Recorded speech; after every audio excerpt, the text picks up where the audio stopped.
అదరగొట్టే కారం రంగు రుచి ఆచి కారం పొడి. చైనా, జపాన్, జర్మనీ, దక్షిణ కొరియా దేశాలని రోల్ మోడల్ గా తీసుకొని భవిష్యత్ ప్రణాళికలు సిద్ధం చేస్తున్నామన్నారు సీఎం రేవంత్ రెడ్డి.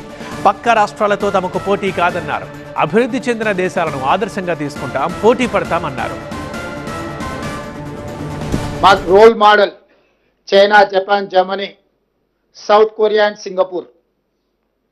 ఆ దేశాలు వేగంగా ఎలా అభివృద్ధి చెందినాయి, ప్రపంచ దేశాలలో బలమైన ఆర్థిక వ్యవస్థగా China, Japan, Germany, South Korea and Singapore ఏ విధంగా రాణించినాయో వాళ్ళనే ఆదర్శంగా తీసుకుంటున్నాం, వాళ్ళతోనే పోటీ పడదలుచుకున్నాం.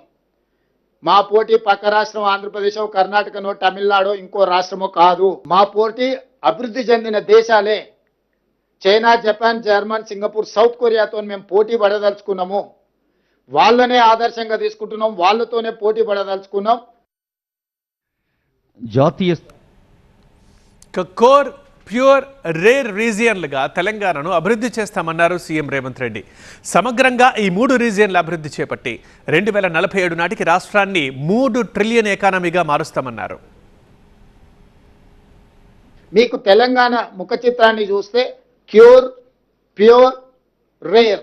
క్యూర్ అంటే core urban region economy, pure అంటే peri urban region economy, rare అంటే rural agri region economy.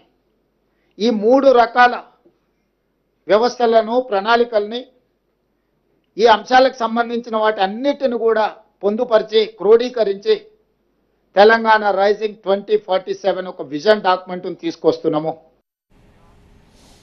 Hyderabad ORR లోపల ప్రాంతమంతా కోర్ అర్బన్ రీజియన్గా గుర్తించామన్నారు సీఎం. ఈ ఔటర్ రింగ్ రోడ్డు లోపల భాగాన్ని మొత్తం ప్రణాళికబద్ధమైన అభివృద్ధి చేయడానికి ఈ ప్రాంతాన్ని కోర్ అర్బన్ రీజియన్ ఎకానమీ కింద మనము డిమార్కేట్ చేసుకున్నాం. This is called cure, core urban region economy, short ఫామ్లో క్యూర్. ORR లోపల కాలుష్యం లేకుండా చేయడమే కాకుండా కాలుష్య కారక కంపెనీల్ని బయటకు తరలిస్తామన్నారు సీఎం రేవంత్ రెడ్డి. ఈరోజు కోర్ అర్బన్ రీజన్ మొత్తాన్ని 2170 స్క్వేర్ కిలోమీటర్ల ప్రాంతాన్ని సర్వీస్ సెక్టర్ కింద మారుస్తున్నాం.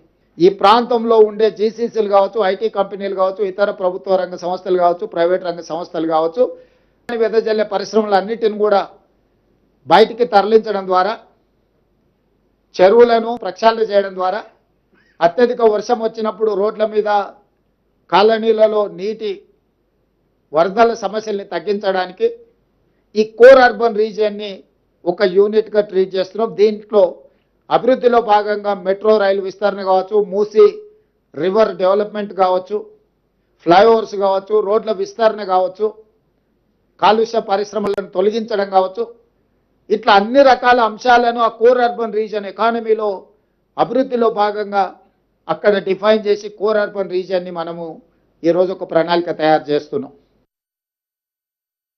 ఔటర్ రింగ్ రోడ్డు 162 కిలోమీటర్లు ఉంటే నగరం చుట్టూతా ఒక అభివృద్ధి వలయంగా, రీజనల్ రింగ్ రోడ్డు దాదాపుగా ఒక 360 కిలోమీటర్లతోని 2వ మణిహారాన్ని తెలంగాణకు మనం ఈరోజు తయారు చేసుకుంటున్నాం. దీన్ని పెరి అర్బన్ రీజన్ ఎకానమీ కింద ఈరోజు మన పాలసీలో మనం తెచ్చుకోబోతున్నాం. పెరి అర్బన్ రీజన్ ఎకానమీ అంటే ప్యూర్. ఈ ప్రాంతంలో మ్యానుఫ్యాక్చరింగ్ జోన్, ఈ ప్రాంతంలో భారత్ ఫ్యూచర్ సిటీ ఉండొచ్చు, చందన్వెల్లి, సీతారాంపూర్ ఫార్మా కంపెనీల ఐటీ సెజ్లు ఉండొచ్చు, రేడియల్ రోడ్స్ ఉండొచ్చు, మెట్రో విస్తరణ ఉండొచ్చు, ఇతర రాష్ట్రాల నుంచి, ఇతర దేశాల నుంచి రావడానికి అవసరమైన ప్రణాళికల్ని ఈరోజు ఈ పెరి అర్బన్ రీజియన్ ఎకానమీలో భాగస్వామ్యం చేస్తున్నాము. దీన్ని షార్ట్ ఫామ్లో ప్యూర్ అని మనం పిలుచుకోదలుచుకున్నాం. ఈ ప్యూర్కి Bengaluru to Hyderabad, Hyderabad to Amaravati, Amaravati to Chennai greenfield హైవేలతో పాటు బుల్లెట్ ట్రైన్లు కూడా ఈరోజు మనం కేంద్ర ప్రభుత్వాన్ని సూత్రప్రాయంగా ఒప్పింపజేయడం జరిగింది. వ్యవసాయాన్ని, గ్రామీణ ప్రాంతాలను, వ్యవసాయ ఆధారిత ఉత్పత్తులను నిర్లక్ష్యం చేయదలుచుకోలేదు.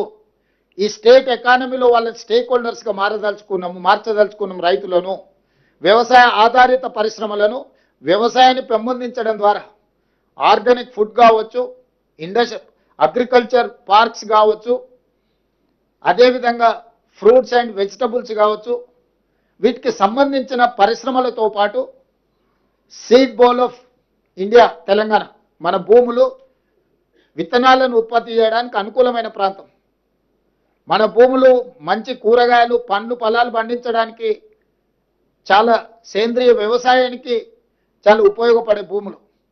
అందుకే regional ring road out side Telangana border వరకు రూరల్ అగ్రికల్చర్ రీజన్ ఎకానమీ కింద దిస్ ఈజ్ కాల్డ్ రేర్, ఒక రేర్ పాలసీని మనం తీసుకొస్తున్నాం.